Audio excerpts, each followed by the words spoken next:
Amén, gloria a Dios. Bienvenidos hermanos esta mañana en el nombre del Señor, todos aquellos que están aquí en el santuario y también aquellos que nos ven en línea. Bienvenidos este domingo.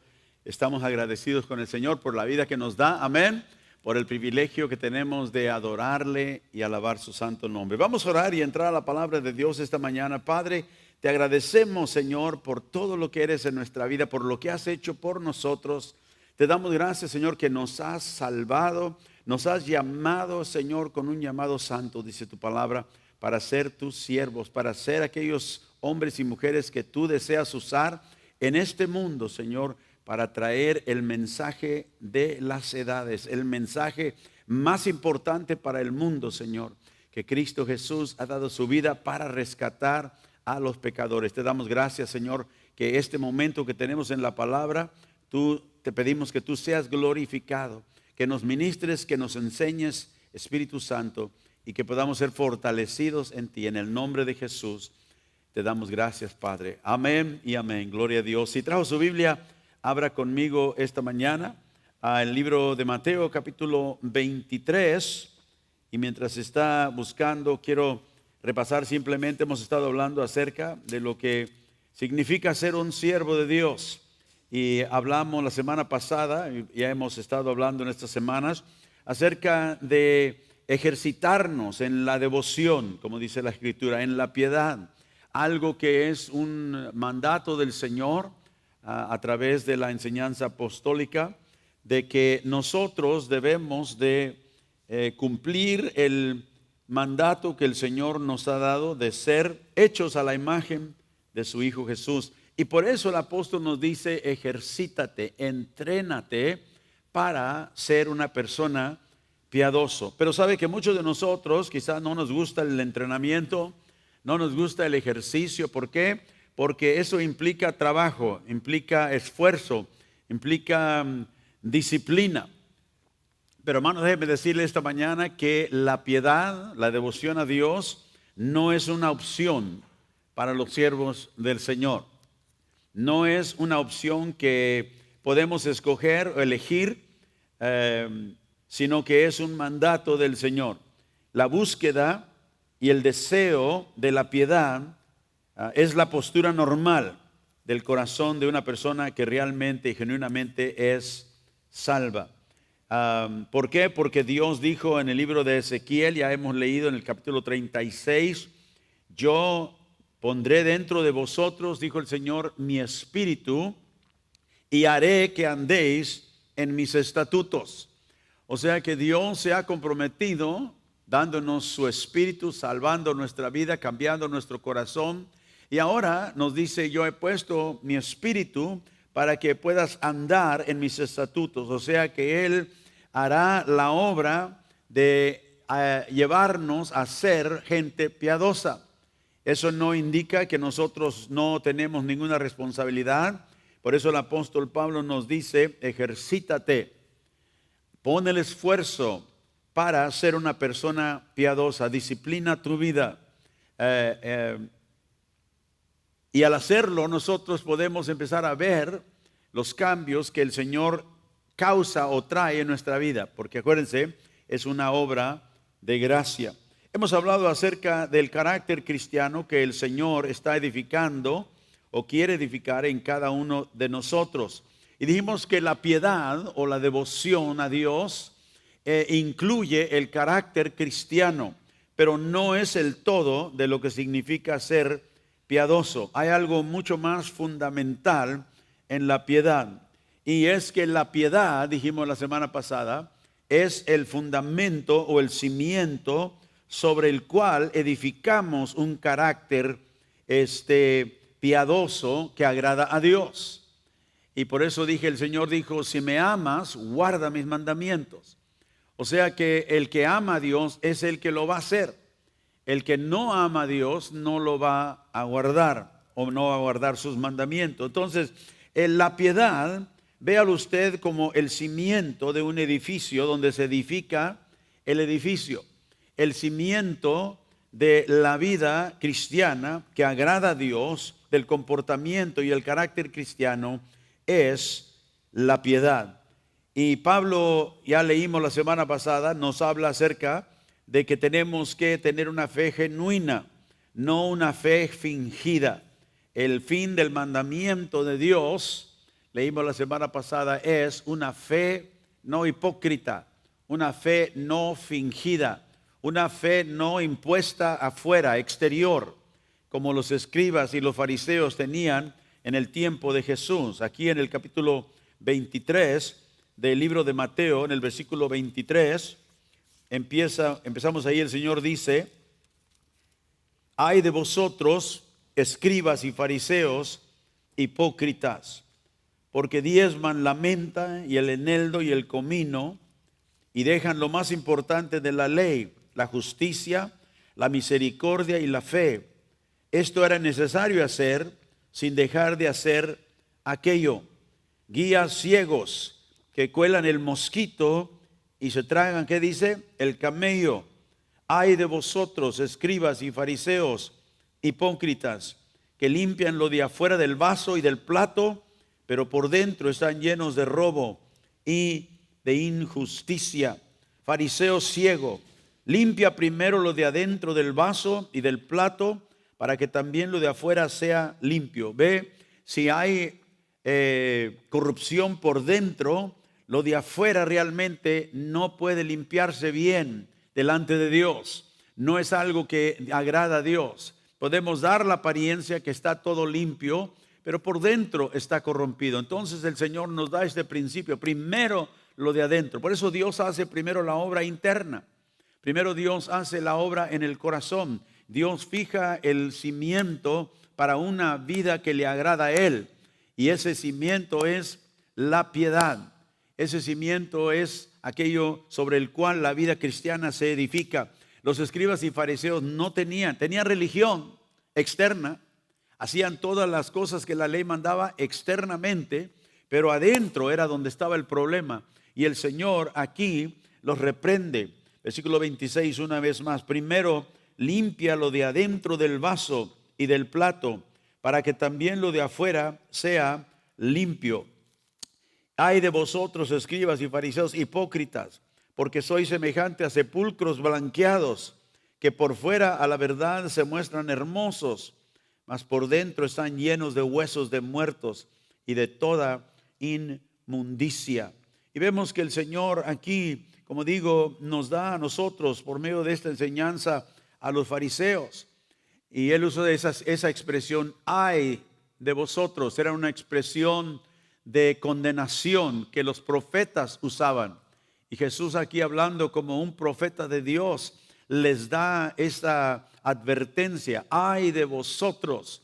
O sea, viene un juicio, está anunciando un juicio para aquellos que no agradan a Dios en estas áreas. Entonces nosotros tenemos que considerar esto muy detalladamente. La impiedad no es, dije la semana pasada, una actividad religiosa.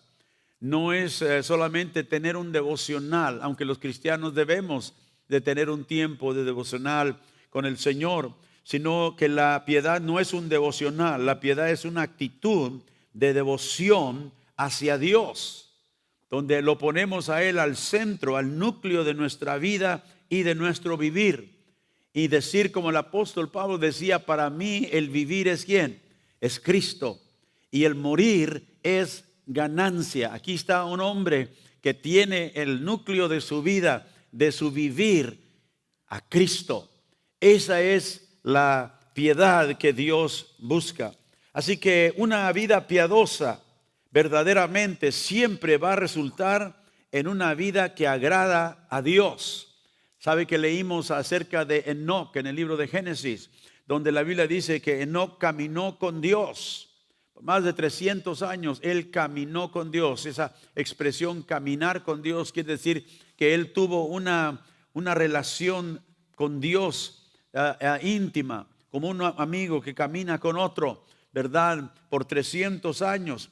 Y leímos en el capítulo 11 de Hebreos, el escritor dice que Enoc caminó con Dios y agradó a Dios, dio testimonio de que en esa caminata agradó a Dios. Así que una vida devota a Dios, una vida de devoción piadosa, siempre resultará en una vida que agrada a Dios. Y ese es mi deseo. Y espero que sea el deseo suyo también. Ahora, vamos a hablar esta mañana, empezamos la semana pasada, mencionamos 3 elementos o expresiones bíblicas de lo que es la verdadera devoción o la verdadera devoción piadosa. Y esto debe describirlo ahí en su Biblia para que al ejercitarse en la piedad, usted pueda reconocer qué significa la piedad. La primera es elemento, el primer expresión de una vida de devoción a Dios es el temor a Dios. Y aquí arriba tenemos las 3 expresiones de una devoción piadosa. O sea, si su devoción a Dios va a ser más que algo religioso, esos elementos tienen que estar en nuestra vida. ¿Por qué? Porque lo vemos en la Biblia, en los hombres y mujeres que Dios usaba. Gente que temía a Dios. Primero, el temor de Dios. Segundo, el amor de Dios. Es otra de las expresiones bíblicas de una persona que es piadosa. Y número 3, el deseo de Dios. Como decía Pablo, para mí el vivir es Cristo. Ve, él deseaba al Señor en el centro de su vida. El erudito cristiano, escritor John Murray dijo acerca de la piedad que el temor de Dios, dijo John Murray, es el alma de la piedad. Me llamó mucho la atención esa oración, porque nos habla de aquello que está al centro. El alma es el componente interior del hombre. Ahí es donde el Señor estaba diciendo, primero hay que limpiar eso. El alma tiene que ser limpiada. El hombre no puede limpiarla por sí mismo. Tiene que venir a Dios. Y dijo que el temor a Dios es el alma de la piedad. Y sin embargo, hoy en día, muchos de los creyentes en las iglesias hoy ven al temor de Dios como un concepto anticuado, un concepto ya viejo. Pero ya no tenemos mucho que hablar de ello. Y muy poco se predica acerca del temor del Señor en las congregaciones de hoy. ¿Por qué? Porque no hemos entendido qué importante es el temor de Dios a la piedad que Dios busca en nosotros. Y ahora el temor de Dios, cuando nosotros leemos el Antiguo Testamento, vemos a un Dios que tiene ira, a un Dios que se enoja, a un Dios que viene y juzga y destruye, ¿verdad? Y pensamos que eso era algo en el pasado, en el Antiguo Testamento, porque en el Nuevo Testamento ahora vemos a Jesús, que viene hablando del amor de Dios, viene hablando acerca de la bondad de un Padre que nos ama, y es verdad. Pero el Antiguo Testamento no era el único que mencionaba el temor de Dios. De hecho, en Jeremías 32 y verso 40, la Biblia nos dice que el temor de Dios es un beneficio, escuche, del nuevo pacto que Dios iba a hacer. Y todavía no se hacía, pero Dios había prometido esto. Y dice el Señor, y haré con ellos pacto eterno. Ese es el nuevo pacto.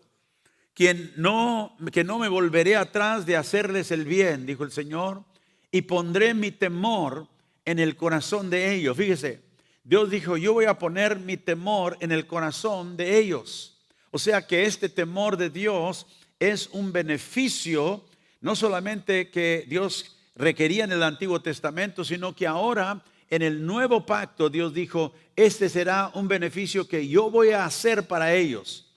Como leímos en Ezequiel 36 también, yo pondré dentro de vosotros mi espíritu.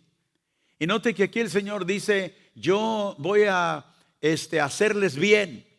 Pondré mi temor en el corazón de ellos. ¿Para qué? Para que no se aparten de mí. Aleluya. ¿Sabe que Dios es por nosotros? ¿Sabe que Dios es por nosotros? Dios es por ti, Dios es por mí.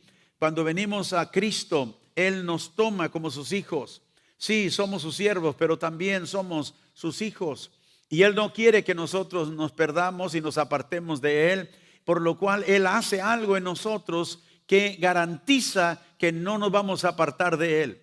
Aún me preguntó una persona el miércoles en el estudio bíblico, pastor, dijo, yo conocí a una persona que renunció a Cristo y dijo que ya no quería tener nada con el Señor y con la iglesia y se fue al mundo. Y dijo, me tocó mucho mi corazón, me afectó. Dijo, ¿usted cree que esa persona pueda ser salva? Le dije, una persona que es salva puede tropezar, puede apartarse por un tiempo. Lo vemos en el pueblo de Israel, que se apartaban de Dios por un tiempo, pero Dios venía a ellos, Dios derramaba sobre ellos misericordia y regresaban. Y le dije, una persona que es genuinamente salva, sí, puede apartarse por un tiempo, pero al final regresará al Señor, porque Dios está trabajando en ella, porque pertenece a Dios. Jesús dijo que Él no iba a perder a ninguno de los que a Él le pertenecen. Y aquí vemos que una persona que tiene un pacto con Dios, en este pacto nuevo, Dios dijo, yo pondré mi temor en el corazón de ellos. Y quizá por un tiempo se aparta de ese temor, pero con el tiempo viene Dios y los encuentra otra vez. Y dice, y hago esto para que no se aparten de mí, o sea, para que no lleguen a perderse en ese apartamiento. Así que damos gracias a Dios porque el temor del Señor no es algo que nosotros tenemos que generar. Digo que yo tengo que temer al Señor. Señor, tú dijiste que pondrías tu temor en mí. Señor, deja que ese temor crezca. Deja que ese temor, que es la expresión de una vida piadosa, esté en mí. Yo quiero, Señor, temer tu nombre. Vemos que en la iglesia primitiva, en Hechos capítulo 9, la iglesia en el principio era una iglesia también que tenía el temor de Dios. No te dice aquí en Hechos 9:31, entonces las iglesias tenían paz por toda Judea, Galilea y Samaria, y eran edificadas andando en el ¿qué? En el temor del Señor. ¿Y qué hacía cuando andaban en el temor del Señor? Dice, se acrecentaban fortalecidas por el Espíritu Santo. Note, la obra del Espíritu Santo venía a fortalecer a los creyentes que andaban en el temor del Señor. Así que es interesante que el apóstol, que Lucas menciona aquí, que Dios fortalecía a su iglesia, ¿cómo? Llevándolos adelante en el temor del Señor. Acuérdense, Dios dijo, yo haré esto en ellos para que no se aparten de mí. Fortalecía a la iglesia en el temor del Señor. En Isaías capítulo 11, en el Antiguo Testamento, vemos algo acerca que la Biblia nos dice de la vida de Jesús.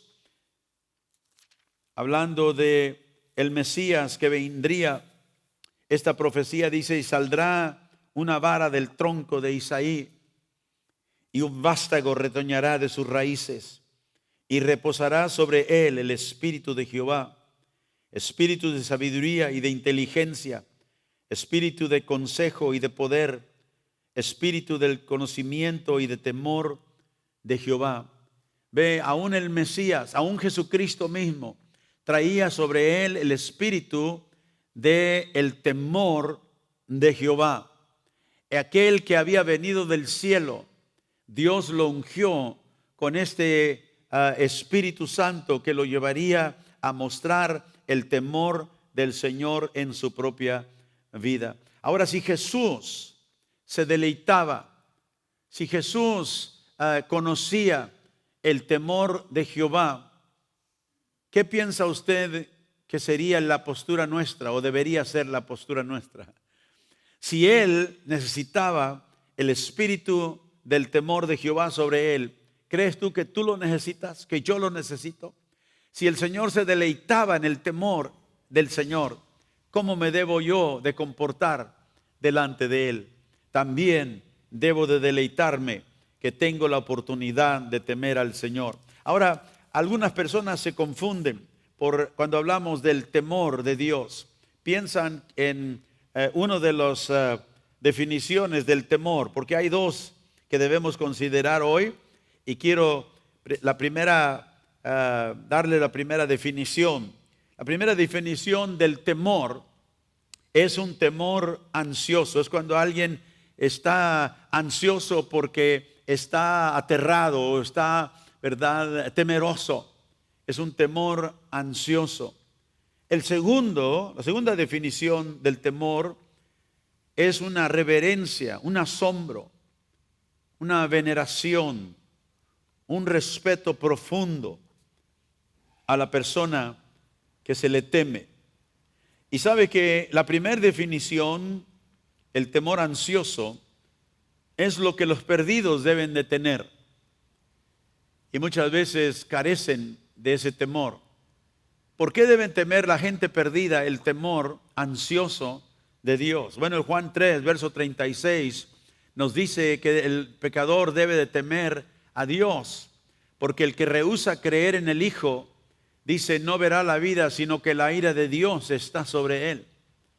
El hombre perdido, la mujer perdida debería de estar ansioso, temeroso, aterrado, porque no conoce a Dios, porque está alejado de Dios y la ira de Dios está sobre él. Esa debe de ser la respuesta de la gente, ¿verdad?, que no conoce a Dios. Sin embargo, los impíos, los perdidos, la Biblia dice en Romanos capítulo 3 y verso 8, los identifica como aquellos que no tienen temor de Dios. Delante de sus ojos dice, no hay temor de Dios. Deben de tenerlo, porque si mueren sin la salvación que Dios ofrece, se van a enfrentar a ese Dios santo, a ese Dios que va a traerlos a juicio. Y dice la Escritura, el hombre que no conoce a Dios, dice, camina como si no hubiera Dios, como si no hubiera a quien darle cuenta. No hay temor de Dios delante de sus ojos. La Biblia también dice que cuando Cristo regrese, en segunda de Tesalonicenses, capítulo 1, versos 7 y 8, dice, cuando se manifieste el Señor Jesús, dice Pablo, desde el cielo, con los ángeles de su poder, dice, Él vendrá, verso 8 por favor, en llama de fuego. ¿Cómo vendrá? En llama de fuego, o sea, ardiendo, para dar retribución a los que no conocieron a Dios. Porque el hombre pecador debe de estar ansiosamente temerosos, porque el Señor vendrá, dice, y dará de retribución a los que no conocieron a Dios, a los que rehusaron el mensaje del Evangelio y no obedecen el Evangelio de nuestro Señor Jesucristo. Y aquí vemos un cuadro de un Jesús que vendrá no a salvar ya, sino vendrá con venganza a retribuir y dar justicia en contra de aquellos que han descartado el temor de Dios. Aleluya.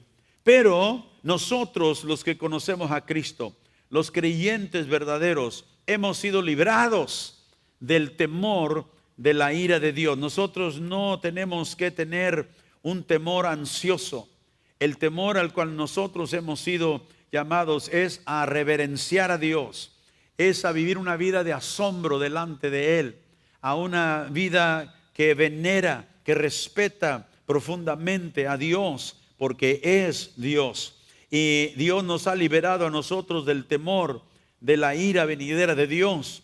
Primera de Juan 4, verso 18 dice que el amor perfecto, en el amor dice no hay temor, sino que el perfecto amor echa fuera el temor, porque el temor lleva en sí castigo, de donde el que teme no ha sido perfeccionado en el amor. Ve, el amor ansioso que lleva en sí castigo, eso es lo que Dios ha reservado para los que no le conocen. Pero a nosotros nos ha dado su amor. En el amor no hay temor, dice Juan, sino que el perfecto amor echa fuera el temor. Yo no temo jamás enfrentarme a la ira de Dios. ¿Por qué? Porque Cristo murió por mí, porque Él me ha amado con su amor. Y ese amor que Él me ha dado echa fuera ese temor. Yo sé que el temor no lleva en sí, dice, castigo. ¿Por qué? Porque el castigo mío lo llevó mi Salvador. El castigo mío lo llevó Jesús y Él ya lo eliminó. Y por lo tanto puedo vivir ahora una vida libre del temor de la ira de Dios. Los cristianos también no hemos sido llamados, como digo, a la ira de Dios, pero también tenemos que reconocer que el cristiano no es librado de la disciplina de Dios en contra de su conducta pecaminosa. Por eso Pablo dice que como creyentes nosotros debemos obrar nuestra salvación. En Filipenses capítulo 2 y verso 12, Pablo nos dice: amados míos, dice, como siempre habéis obedecido, no solo en mi presencia solamente, sino mucho más ahora en mi ausencia. ¿Y qué dice? Ocúpense en vuestra salvación. O sea, trabajen, ocúpense, no para ser salvos, sino porque ya somos salvos. Ocupémonos en nuestra salvación. Podemos decir que eso es lo que Pablo quería decir cuando decía, ejercítense para la piedad. La piedad es lo que nos trae, ¿verdad?, la salvación que Dios nos ha dado. Y aquí dice, ocúpense en vuestra salvación. ¿Con qué? Con temor y con temblor. O sea, con temor, con reverencia a Dios, ¿verdad? Con temblor delante de Él. ¿Por qué? Porque reconocemos que Él es santo, somos asombrados por su persona. Y note que Pablo dice la razón por la cual nos debemos ocupar en esta salvación y crecer en la piedad, y crecer, ejercitarnos a la piedad. El siguiente versículo dice, porque Dios es el que obra en nosotros el querer y el hacer de su buena voluntad. ¿Ve? Dios es el que obra en ti. Por eso tú debes ocuparte, por eso debes de estar asombrado que Dios se digne en venir y estar en ti para que tú seas lo que Él desea que tú seas. Dios no nos ha librado de la disciplina. Hemos sido librados de la ira, pero no de la disciplina del Señor, porque al que Dios ama, Él disciplina, dice la Biblia. Y luego en primera de Pedro, capítulo 1, el apóstol Pedro nos dice que el creyente piadoso debe de vivir su vida en esta manera. Mire el verso 17, ya que invocan como Padre al que juzga con imparcialidad las obras de cada una. Dice, vivan como con temor reverente. Vivan con temor reverente mientras sean peregrinos en este mundo. Como bien saben, dice, ustedes fueron rescatados de la vida absurda que heredaron de sus antepasados. El precio de su rescate no se pagó con cosas perecederas como el oro o la plata, sino con la preciosa sangre de Cristo, como un cordero sin mancha y sin defecto. Fuimos comprados con sangre, fuimos comprados con la vida de nuestro Salvador. Por eso el apóstol Pedro nos dice ahora, vivan una vida con temor reverente a Dios.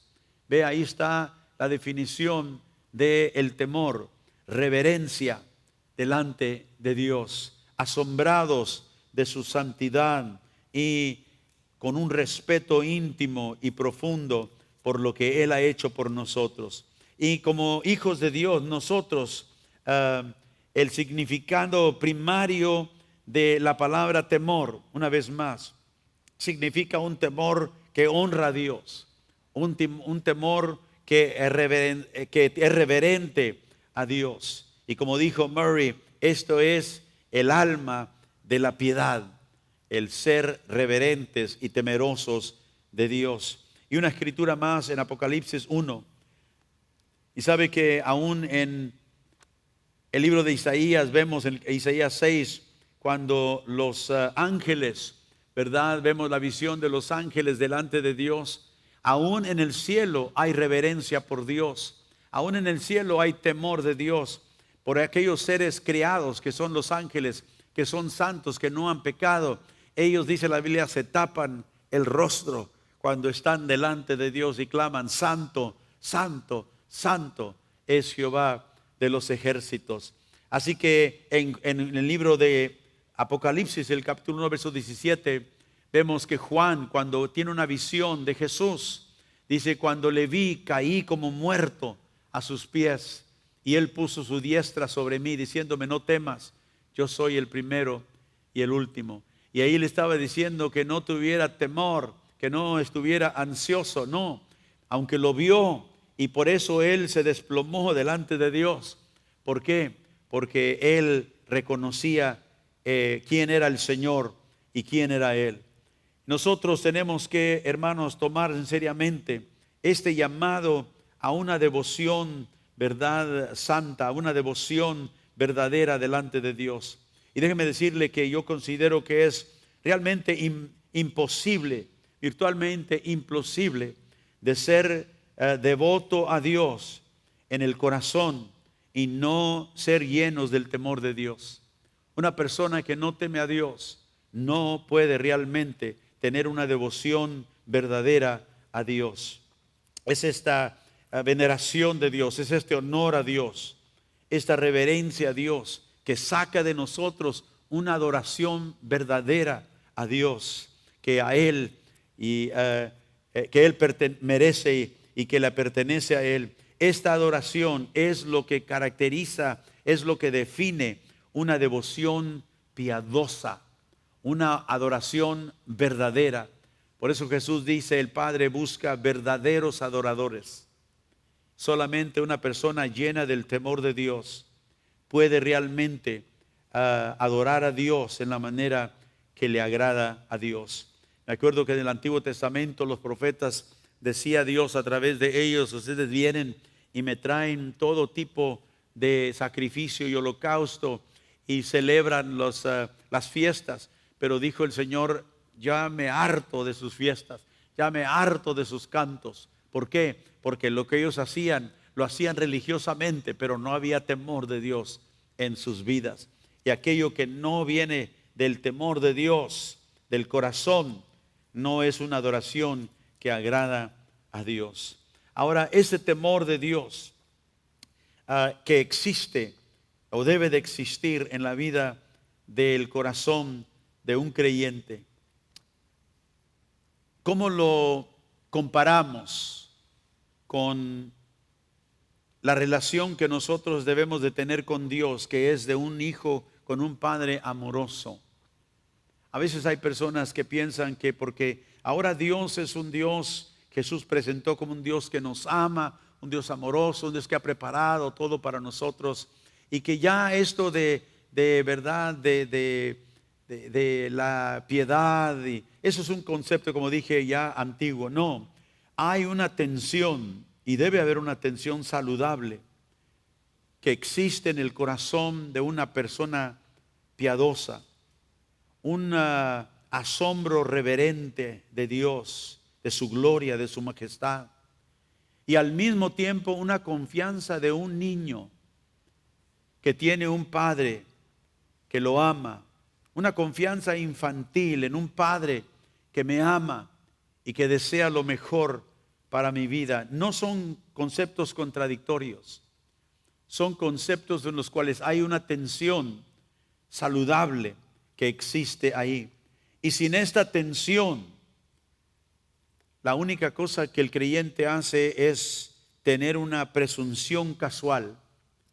Presumimos simplemente en la gracia de Dios. Pero ¿sabe usted que la gente en la Biblia, la gente piadosa, nunca tenía una casual presunción de la entrada a Dios? O sea que ellos no entraban simplemente como si Dios fuera a ver un cualquiera, un amigo, vengo a visitar aquí a esta persona. Nunca vemos a la gente realmente piadosa en la Biblia adoptar esta manera casual, como mucha gente lo hace hoy. No tiene reverencia en las cosas de Dios. Pero sabe, aquí quiero leer unas escrituras para que veamos esta verdad. Aquí en Hebreos capítulo 10, verso 19 y luego verso 22. Note lo que dice el escritor. Así que, hermanos, mediante la sangre de Jesús tenemos plena libertad. ¿Tenemos qué? Libertad, plena libertad para entrar en el lugar santísimo. Ahora tiene que usted saber por qué dice él esto. Porque en el Antiguo Testamento el único que podía entrar al lugar santísimo era una persona. Era el sumo sacerdote y solamente una vez al año podía entrar para ir a hacer el sacrificio por el pueblo, por los pecados del pueblo.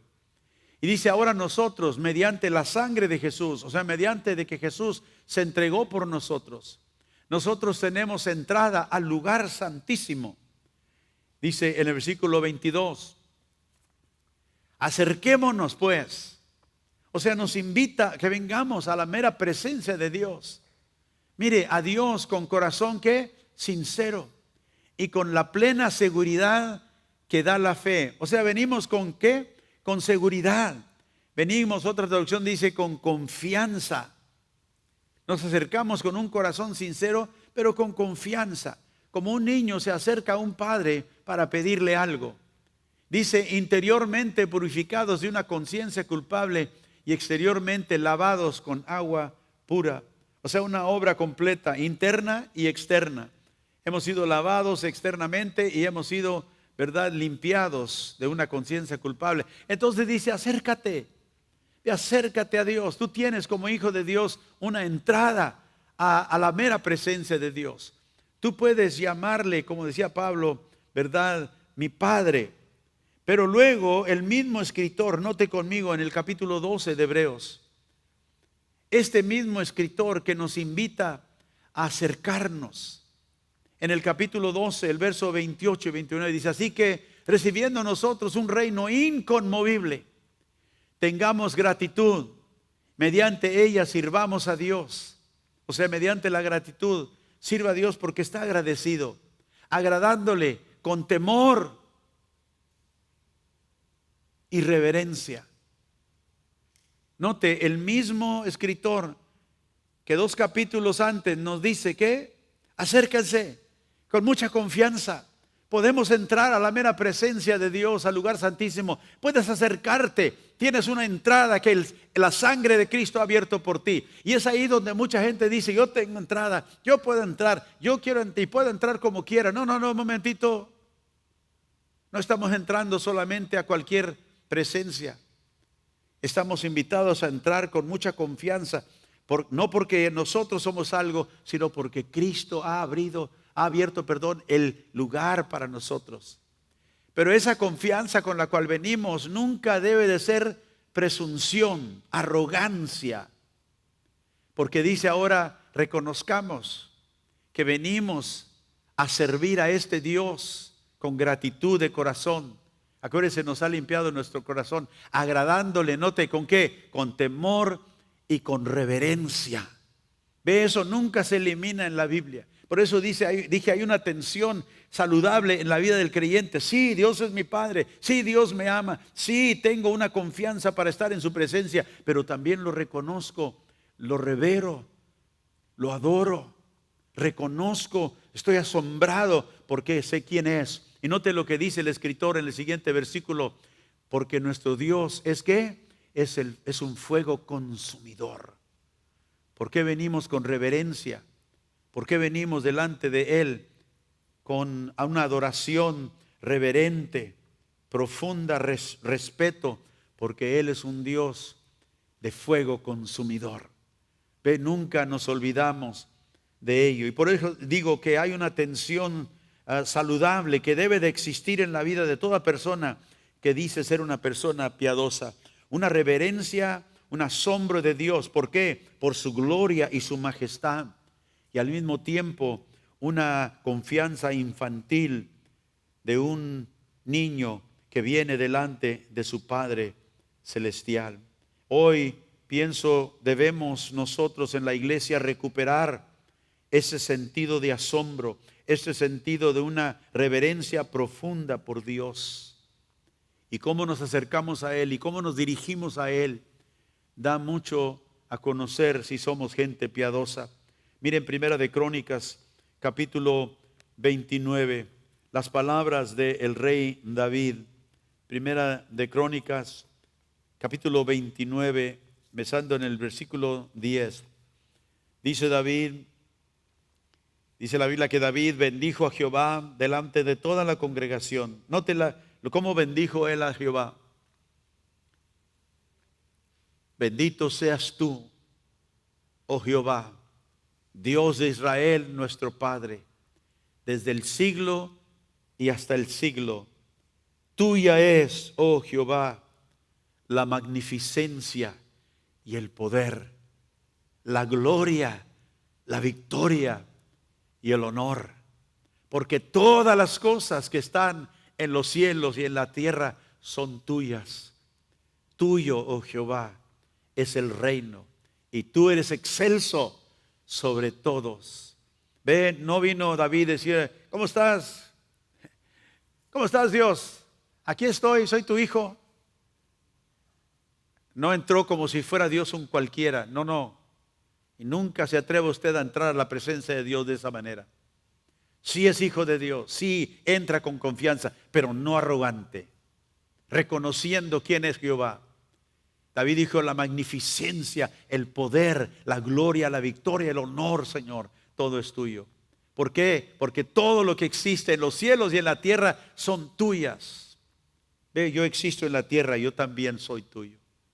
Tuyo, Jehová, es el reino y tú eres excelso sobre todos. Y luego dice en el verso 12, las riquezas y la gloria proceden de ti y tú dominas sobre todo. En tu mano está la fuerza y el poder. Y en tu mano el hacer grande.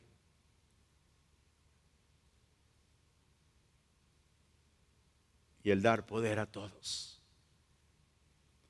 Ahora pues, Dios nuestro, nosotros alabamos y loamos tu glorioso nombre. Y luego dice y hace la pregunta, porque ¿quién soy yo? ¿Y quién es mi pueblo para que pudiésemos ofrecer tan voluntariamente cosas semejantes? Hasta cuando estaban dando, no se levantaron el cuello y dijeron, mira cuánto damos nosotros. Mira cuánto le he dado a Dios. No, Señor, la riqueza viene de tu mano. Todo lo que tengo es tuyo. Y si puedo dar y tengo deseo de dar es porque tú me lo das.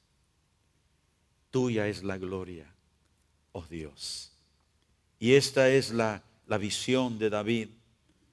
Ve un profundo reverencia y respeto a Dios. Y luego en el Nuevo Testamento vemos al apóstol Pablo diciendo en Romanos 8, verso 15, podemos llamarle, dijo al Padre, Abba. Dijo, nuestro espíritu clama, Abba, Padre. Es un término de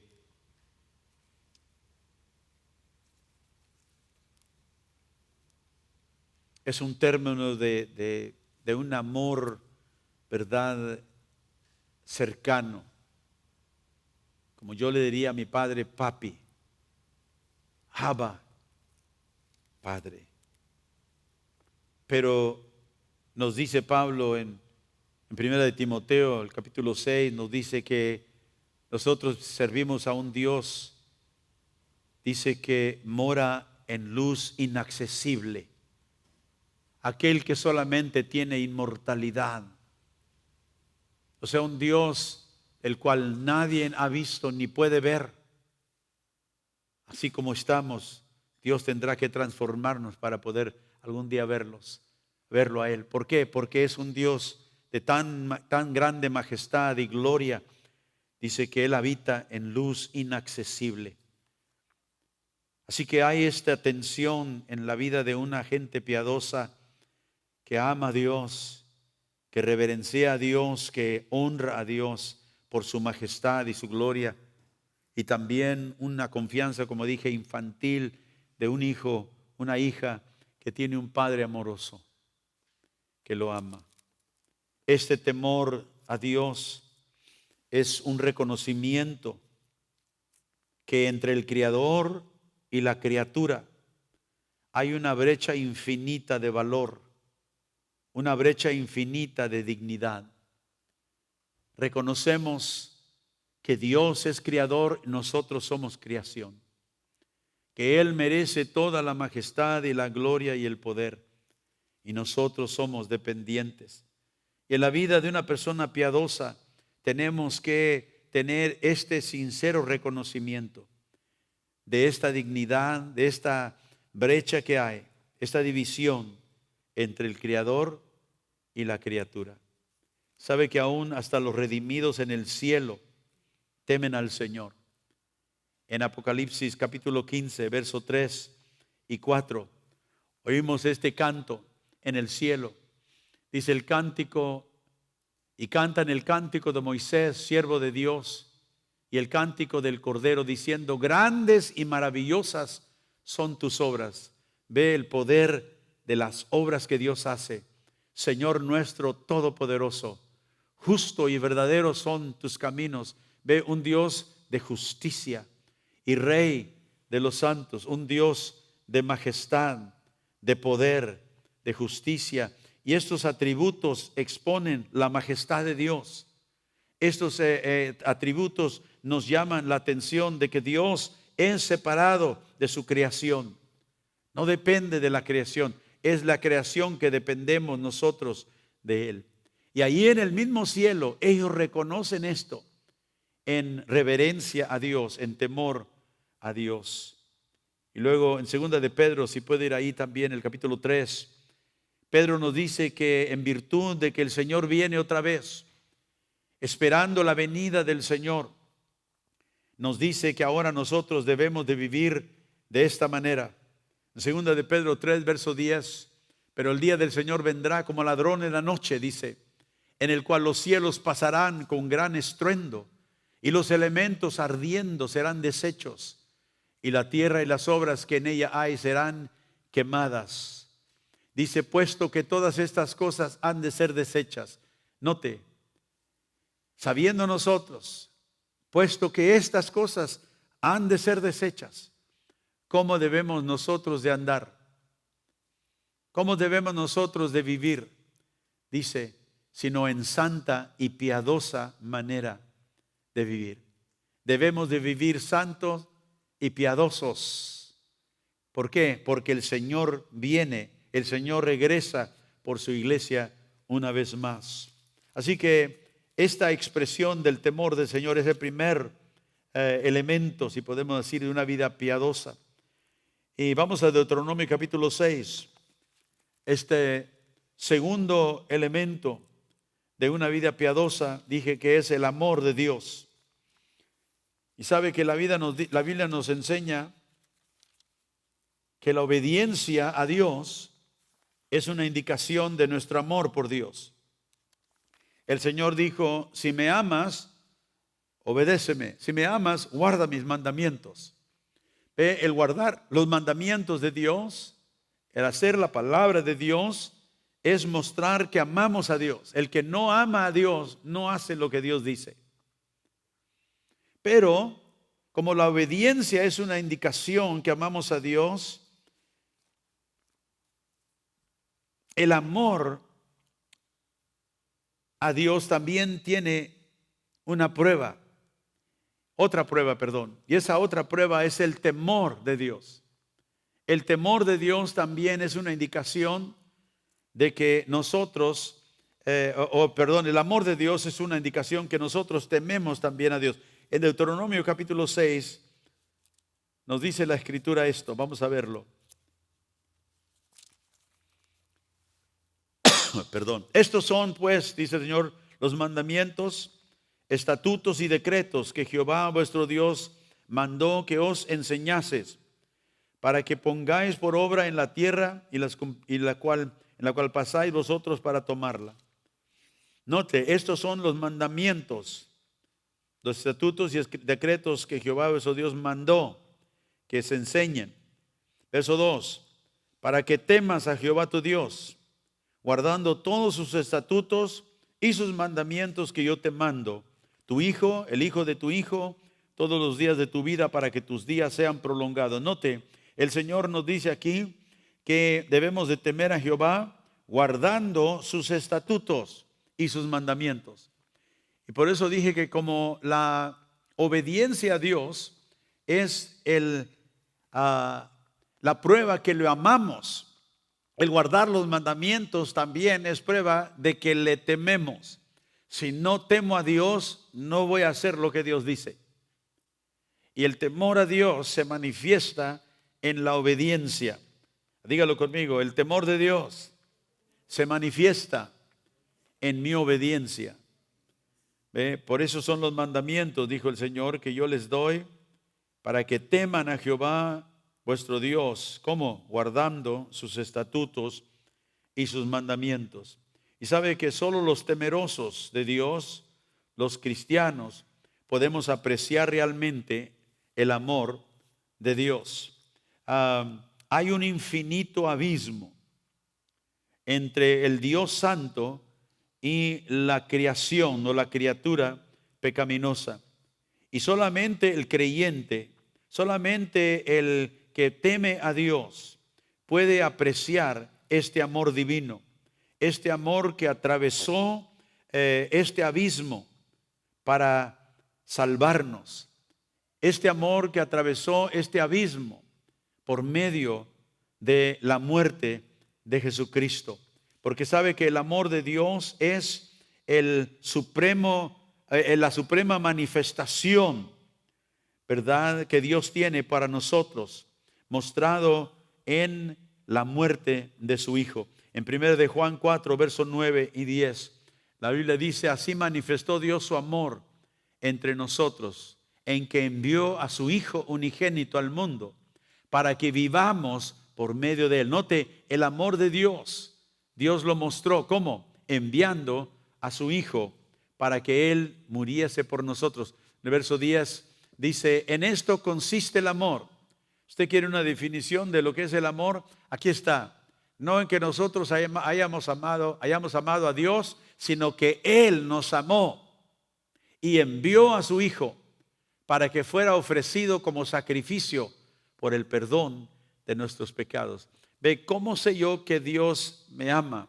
No es por un sentimiento, no es porque siento en mi corazón que Dios me ama. Puedo sentirlo y mañana no sentirlo. Esa no es la razón, esa no es la definición del amor.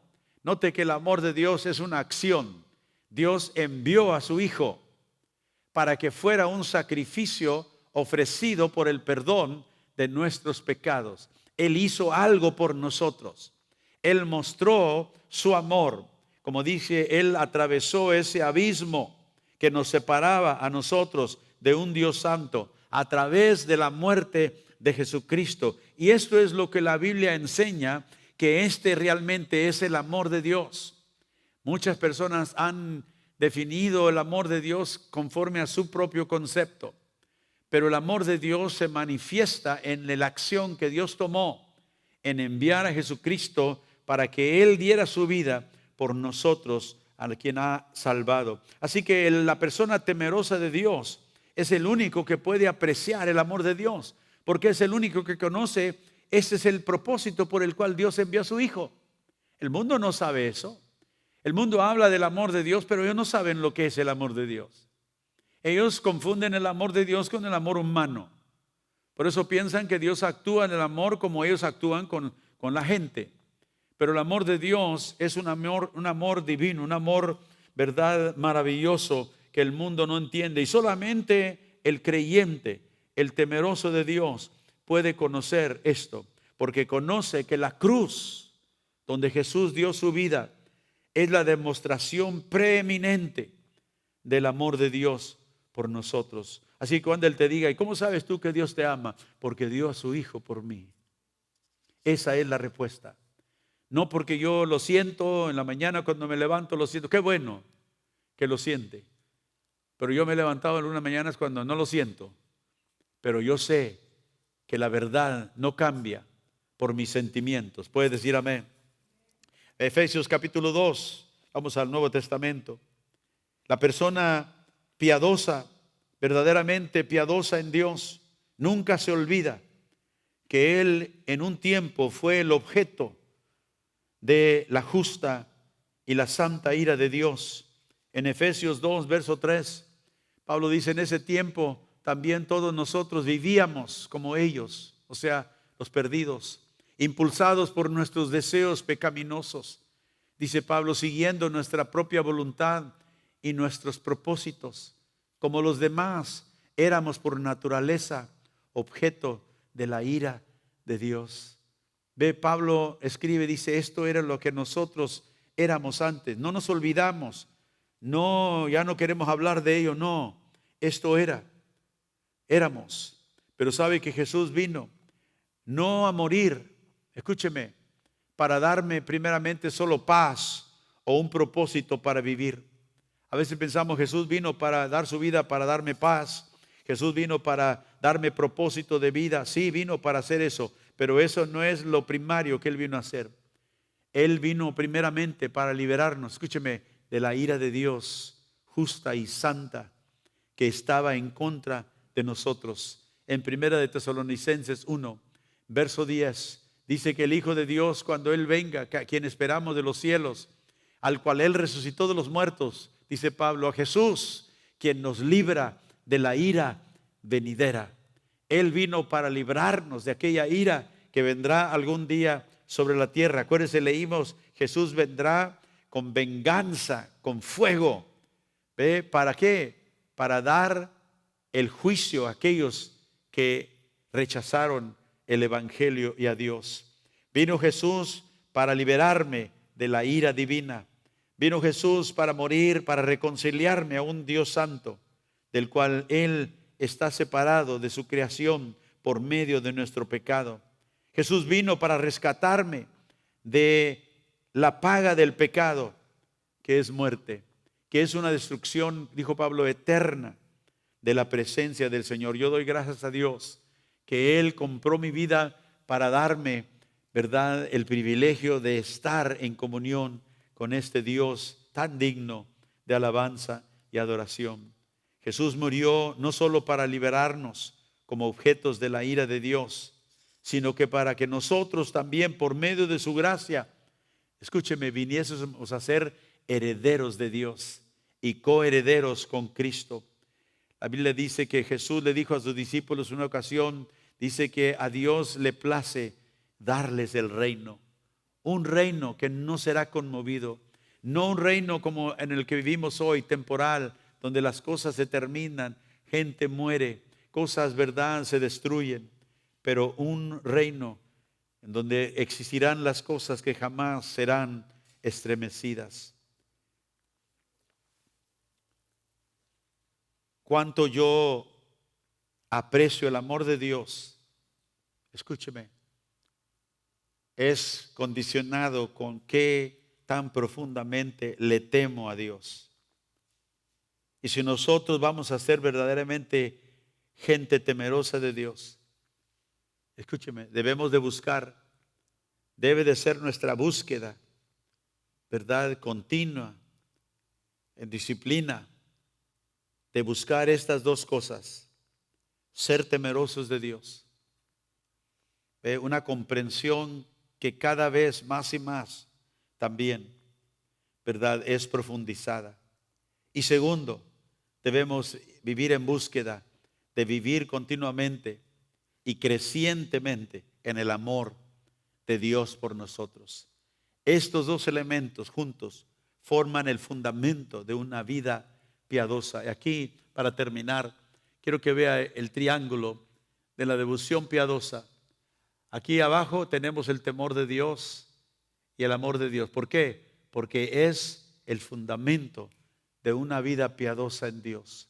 Y debemos nosotros ejercitarnos hacia la piedad, buscando ser más temerosos de Dios, buscando ser más amorosos de Dios, amar a Dios realmente. ¿Cómo ama a Dios, pastor? Obedécele. Haz lo que Él te dice en su palabra. ¿Cómo voy a ser más temeroso de Dios? Obedécele. Guarda sus mandamientos, como leímos ahí en el libro de Deuteronomios. Y entre más tú pones por obra la palabra de Dios en tu vida, más vas a ver tu vida cambiar y transformar aquello por lo cual Dios te dio su espíritu. Yo pondré en vosotros mi espíritu, dijo el Señor, y haré que caminen en mis estatutos. Yo le doy gracias que lo que Dios me manda hacer, no se le pase esto. Lo que Dios me ordena y me manda hacer aquí, Él me capacita por medio de su espíritu para hacerlo. No soy yo el que tengo que tratar de a ver si puedo, no. Sí puedo. El poder, Dios obra en mí el querer y el poder para hacer su voluntad. Y por eso estoy agradecido con Dios, y tú y yo deberemos estar agradecidos con Dios, Señor, porque todo lo que tú me mandas a hacer, tú me empoderas para hacerlo. Qué Dios de tanto amor tenemos, que Él se interese por tu vida de esa manera. Dale gracias al Señor. Aquí donde estás, levanta tus manos conmigo. Y ahí donde estás, dile: Señor, profundiza mi temor por ti. Profundiza, Señor, la comprensión de este amor que tú has tenido por mí, que un día cruzaste ese abismo de separación por la muerte de tu Hijo, para amar a un vil pecador como yo. Te doy gracias, Señor. Te agradezco que has abierto mi entendimiento, mi corazón, para darme, Señor, una comprensión de quién eres tú, de quién soy yo, para verte, Señor, como un Dios digno de toda la gloria, toda la alabanza, la majestad. Como dijo David, el reino es tuyo, en tu mano hay poder para engrandecer, de ti viene toda nuestra riqueza. Y Señor, tú lo has provisto todo, porque eres bueno, porque eres un Padre de amor. Yo te pido, Señor, que este día muchos puedan venir confiadamente al trono de la gracia para obtener misericordia de un Dios santo, de un Dios digno de toda adoración y de todo honor. Te doy gracias, Señor, por todo lo que haces en mi vida, por todo lo que has hecho y todo lo que harás, Padre. Te agradezco, Señor. Bendecido sea tu nombre. Pedimos, Señor, que nos hagas ese pueblo deseoso de ser un pueblo piadoso para ti. Vivir nuestra vida a la luz de que tú vienes pronto, en un temor reverente, como hemos leído en tu palabra hoy. Fortaléceme, Señor, para que mi vida siempre te glorifique en todo. Y para ti, Señor, sea toda la gloria y toda la honra y toda la alabanza y todo poder. En el nombre de Jesús. Te doy gracias, Jesús. Amén, Señor. Amén.